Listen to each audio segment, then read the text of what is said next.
On the day Mom and Dad divorced, two divorce agreements lay on the table. The first one stated that the child was to stay in the old house in the old town with Dad, Chuck Browning, who was addicted to gambling and riddled with debt. The second one stated that the child was to go to the coastal town with Mom, Marina Dillon, who had remarried a wealthy businessman. In my previous life, my younger sister, Tamara Browning, cried and begged to stay with Mom, so I silently packed my bags and went with Dad instead. Later on, Dad quit his gambling habits and received a large settlement for selling off his old house in a land expropriation project, and that was when he began pampering and showering me with affection. Meanwhile, Tamara suffered emotional abuse at her stepfather's home as she was forbidden from leaving the house at all. Eventually, she died of depression. Now that we were reborn, Tamara snatched the cigarette away from Dad's fingers and hugged him tightly. I feel sorry for Dad, Tiana. You can go ahead and enjoy your life with Mom. I'll let you take it. Dad was stunned momentarily. Then, he stroked Tamara's head with a look of relief. I said nothing and picked up the train ticket that would bring me to the coastal town. Tamara had no idea that Dad only managed to quit his gambling habits because I had worked myself to the bone paying off his debts while suffering from a brain tumor. Dad finally saw the error of his ways after I nearly gave up my life for him. And now that I was reborn, I no longer had to put up with the voices of the debt collectors hounding us anymore.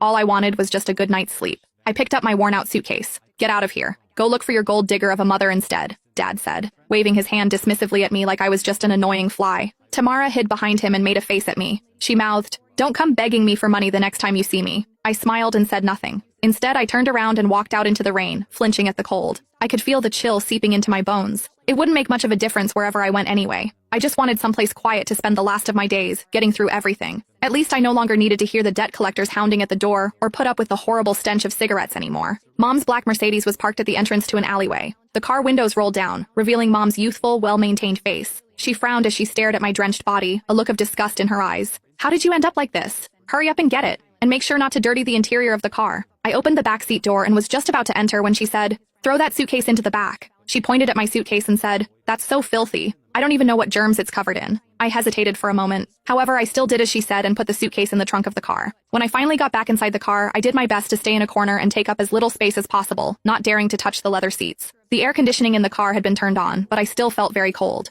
"Make sure you behave yourself when we reach that place, Tiana," Mom said, looking at me in the rearview mirror while driving. "Your new stepfather doesn't like noise. Stay in your room as much as possible and don't come out. Don't chew with your mouth open and don't drag your feet on the floor while walking. Also, don't you ever bring up your dad. He's nothing but bad luck." I looked at the fleeting raindrops outside the window and nodded. "Got it." I felt a sudden sharp pain in my brain. My vision went black for a while, and I hurriedly held my head in my hand. "What's wrong?" Mom asked, sounding impatient. "Nothing. Just a little carsick." "You're so delicate," she said with a scoff. "Just like your dad." I closed my eyes and forcefully swallowed the metallic taste rising in my throat. I didn't want to come back here anymore if I could be reborn again. The car drove on for 5 hours. It was dark by the time we arrived at the huge